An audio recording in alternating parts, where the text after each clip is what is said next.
Right, I'm checking this to check it out. So just a quick recap on the fight card on Saturday. One in Australia. Um, Skye Nicholson versus Tiara Brown.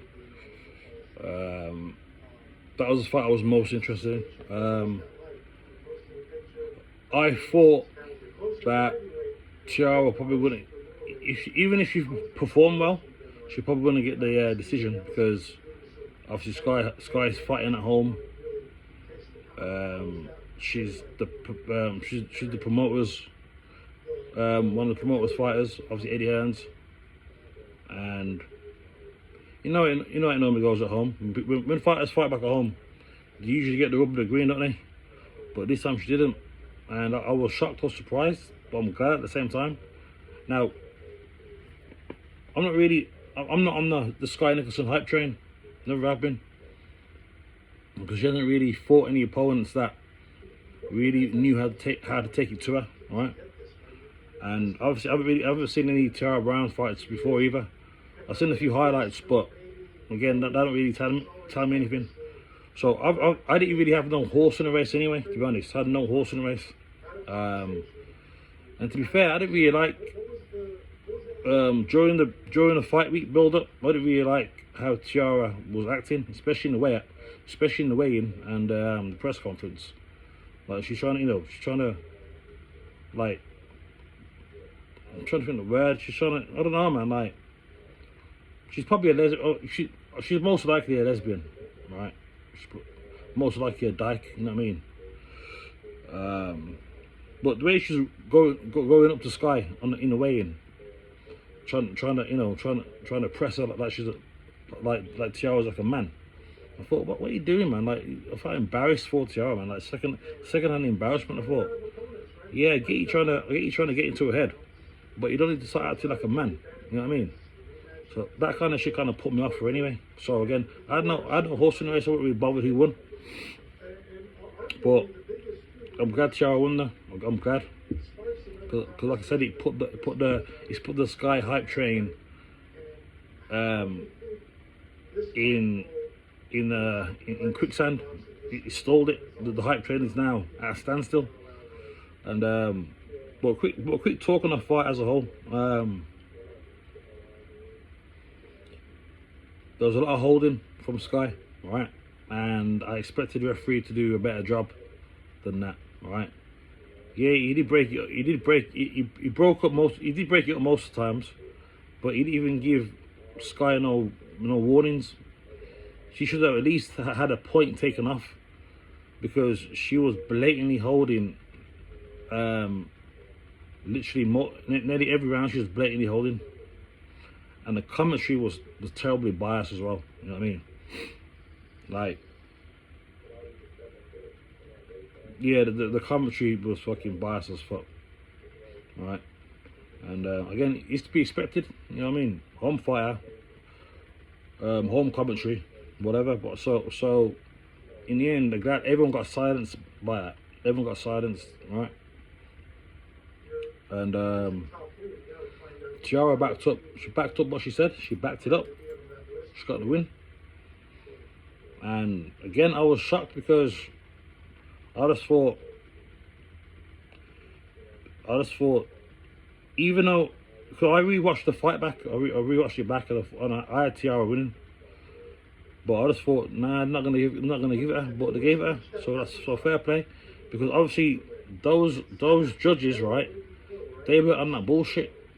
They were like, they clearly seen that Skye was initiating literally 95% of the holding, right? And obviously not allowing Tiara to work in the inside.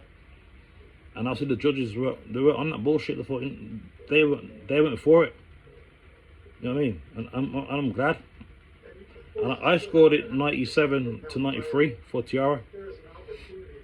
And that was one of the scorecards. What the judges gave Tiara. Obviously, it was a split decision. And I'm totally in agreement with 97-93. Again, I scored it being non-biased, looking for it how it was, looking at the aggression, the ring generalship, the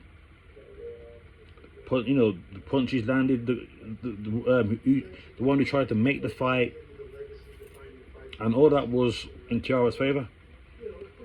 Skye was doing a lot of lateral movement, pity patty shots, and a lot of blatant holding, and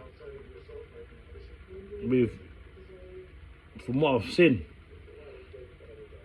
most times she'll get away with it. And she was hitting behind the head as well. I think the ref only warned her once about that, but she hit Tiara behind the head a few times, right? Because she was clearly uncomfortable in there.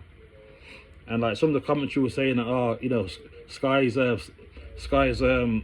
she stands in the ground, she's willing to stand the ground and fight. But no, she fucking wasn't. She was standing the ground because she was exhausted from the constant pressure that Tiara put on her. She was overwhelmed, under pressure, right? And that's why she was clinching all the time. That's why she was holding all the time, right? But if you hear the commentary, right, they'll make it seem like what you're watching is not what you're watching. Because the way they're talking is as if she's doing something different. No, right? She's holding her feet, right? Because she couldn't handle the pressure. And Skye said in the post-fight interview that she didn't feel herself that night. Well, what a surprise, right? Because you sure seemed yourself in the fight week, in the build-up to it. You seemed like yourself then, right? The reason why you didn't feel yourself because you didn't feel like the reason why you didn't feel like yourself is because Tiara made you not feel like yourself, right? She was on you from round 1 to round 12, right? Constant, right? And she done the best job out of all this guy Nicholson's opponents. She done the best job, right? And to me, there was no question of who won the fight for me, right? Because constantly holding like that doesn't really fight. Now, quite a few fighters get away with that, right? But that don't win you fights though. And I'm glad glad the judges were seeing the same thing, right? And I think what I noticed about Tiara as well is that the way she was basically the way she her guard, the way she was holding her hands, right? The movement of her hands were clearly confusing Skye, right? Because the way Tiara fights is slightly unorthodox, right? Because she was coming in every time she was coming towards Skye, like she wouldn't just come like that. She wouldn't just come like walk forward like most fighters do, right? She was constantly coming. She was going forward, constantly changing levels with her gloves, and basically that was offsetting Skye. She didn't know where the punch was coming from. She didn't know whether it was going to be this one or that one, because she was constantly coming forward, moving both of them at the same time, and if you got an opponent coming towards you like that, again, it's going to put you off your game a little bit, because now instead of what most conventional fighters will come forward, yeah, with the hands up, hands up. They might duck a little bit with the hands up, going forward. That's easy work. That is. You can see that a mile off. You can time that. You can see you just throw a jab out easy. You know what I mean? But if someone's coming forward, doing that with the gloves, changing levels, coming forward like that, you don't know what the hell's going on. So you have to concentrate even more, right? And again, that was offsetting Skye, because she's not used to seeing that. So that was a good. That's what I noticed about Tiara, and I think that got just that little thing of doing that. I think that's what probably helped her win the fight as well. Because again, Skye didn't know where the punches were coming from. She didn't know what level it was coming from. She didn't know whether it was going to be from up there, or it was going to be from there, or from there. She was constantly coming on that. So that was a good tactic, and that's a good fighting style for Tiara. I'm very happy with her winning. Again, like I said before, I was very surprised that they gave her the win. Tiara, you know, the American, fighting away in the opponent's home country. But justice was served, and that's good to see. And hopefully more fights like that will go the correct way. You know what I mean? But yeah, happy with that anyway. So that's about it really. I thought I'd want to talk about that fight anyway, because it's going to be very interesting now, because Skye Nicholson, she had this air of cockiness about her, especially over the last year or so. Like this, I don't know where she got this air. I don't know what it was. Maybe because she was all paddy with her promoter Eddie Hearn. We all know the rumors going around with them two. And I think the last two fights she had, she told, basically she said that, like when they announced, you know, the names of the fighters, she's now calling herself the future undisputed champ. So when the fighters get called, when the announcing the fighters come up towards the ring, they'll say Skye, they'll say Skye, the future undisputed champ Nicholson. And she made a point of saying it all the time. And that's what happened. Well, you know, you can't be. How can you be that cocky like that? You can't be that overconfident? You know what I mean? You're not that. You know, there's still a few bouts for you to win first before you become undisputed. And that level of arrogance, that level of arrogance is, again, unless you're an exceptional fighter, you can get away with that. But Skye has never really been tested. She's been a protected fighter for a while, and again, and with that can only last so long, because you'll end up getting found out, right? And it reminds me of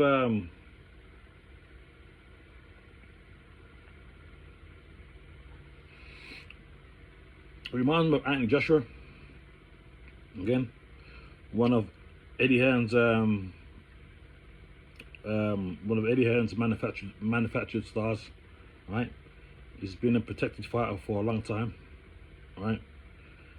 And then that completely unraveled when he was meant to face Big Baby Miller. Obviously, Big Baby Miller failed the drug test. I'm trying to think he would probably win that fight. I think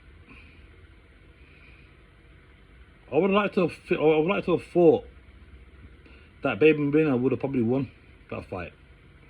I reckon he would have, because Baby Miller is known to, again, constantly throw a lot of punches, constantly putting you under pressure, constantly, right?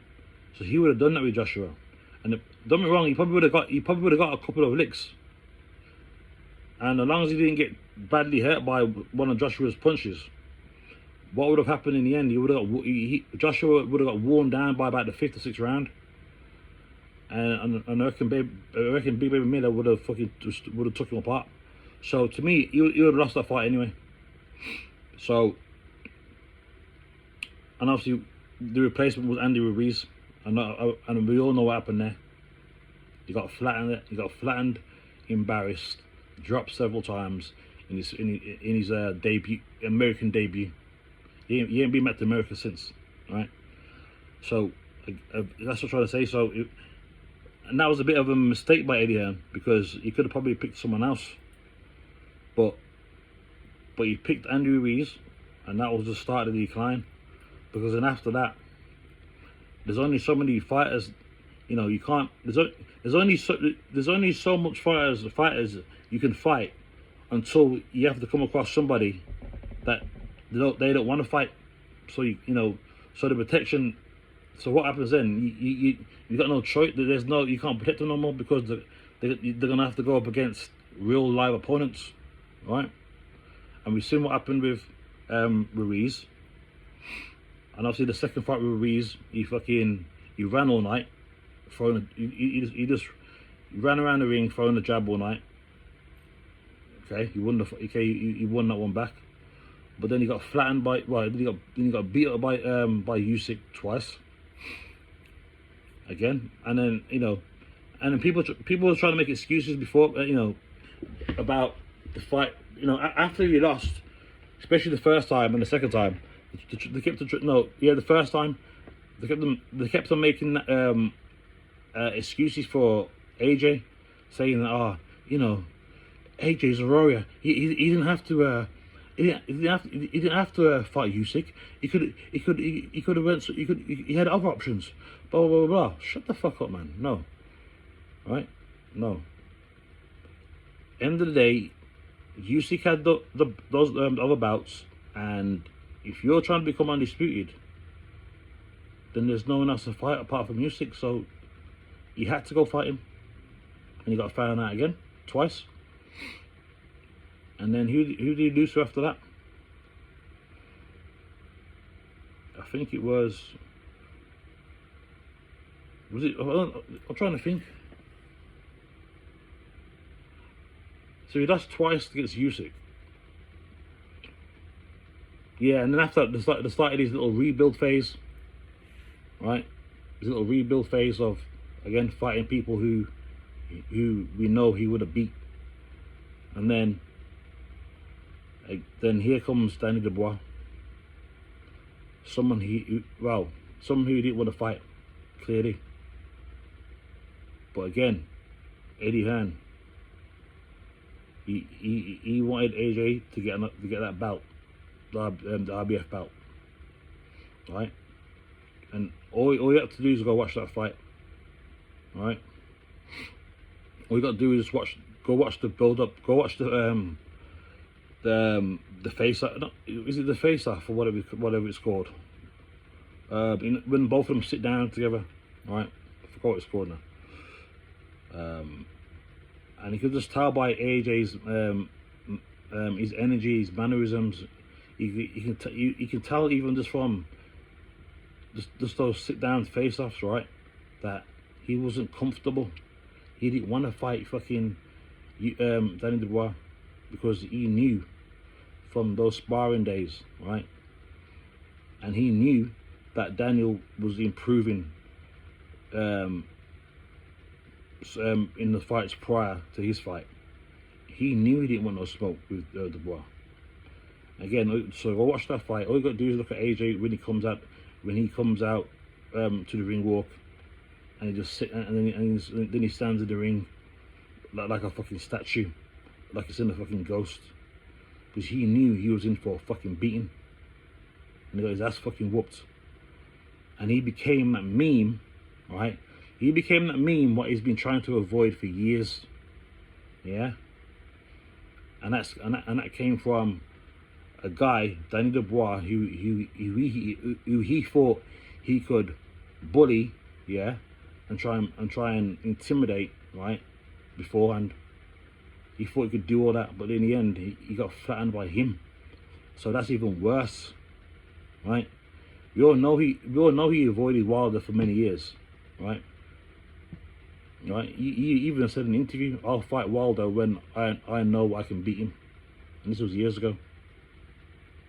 So there's a duck right there, because he knew that Wilder, before the Fury fights, before Wilder had the Fury fights, he knew that he would got sparked out by Wilder, and he avoided him for how well. He's not going to fight him now. Even how Wilder is now, he still doesn't want to fight Wilder. And like I said, for years he's been trying to avoid being that meme. He became that meme with Andrew Ruiz, with someone who again people overlooked, and became the meme with Danny Dubois. See, that's what happens when you try and duck and dodge, right? Anyway, that's about it. Went off on a bit of a tangent, but there we go. So until next time.